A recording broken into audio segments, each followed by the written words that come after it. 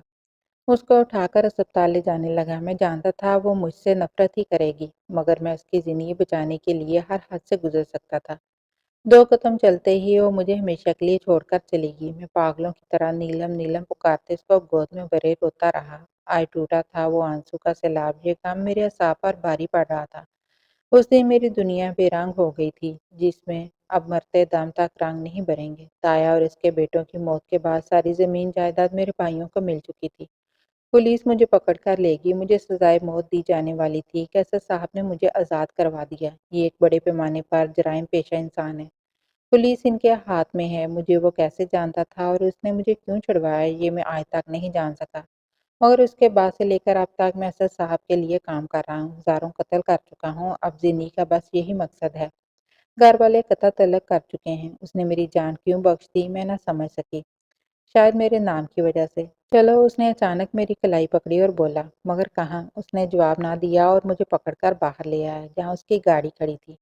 مجھے گاڑی میں بٹھا کر اس نے گاڑی چلا دی۔ زندگی کے اس موڑ پر آ کر میں کسی پر بھی بھروسہ کرنا نہ چاہتی تھی، مگر وہ جہاں بھی لے جا رہا تھا وہ جگہ اس جہنم سے بہتر ہی ہوگی۔ وہ مجھے ڈاکٹر کے کلینک لے گیا، میرے چیک اپ کے بعد میرے لیے دوا لی اور ساتھ ہی کچھ پھل بھی، اور مجھے ایک گھر لے گیا۔ شاید وہ اس کا اپنا گھر نہ تھا، کیونکہ اسد سے پنگا لینے کے بعد اس کی اپنی جان بھی محفوظ نہ تھی، مگر وہ تو جیسے نہ ڈر تھا۔ اس کے چہرے پر ڈر کا کوئی تاثر نہ تھا۔ کچھ دن اس نے مجھے اس گھر میں رکھا تھا، مجھے کام کو ہاتھ نہ لگانے دیا، خود ہی آ کر کھانا لکڑی پر بناتا تھا اور باقی کے کام بھی خود کرتا۔ بہت سپاٹ چہرہ تھا اس کا۔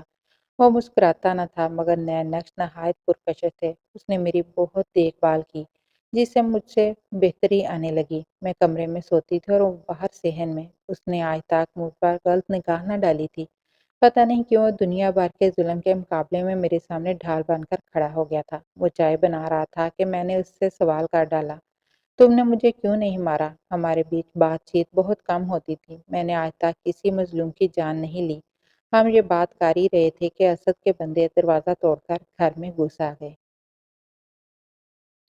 ناظرین، اگلی قسط آخری ہے۔ اگر آپ چاہتے ہیں کہ آپ کو آخری قسط کی نوٹیفیکیشن مل جائے تو میرے چینل میم کا سٹوریز کو سبسکرائب کر لیجئے، اور ہاں، بیل آئیکن کو بھی کلک کر لیجئے۔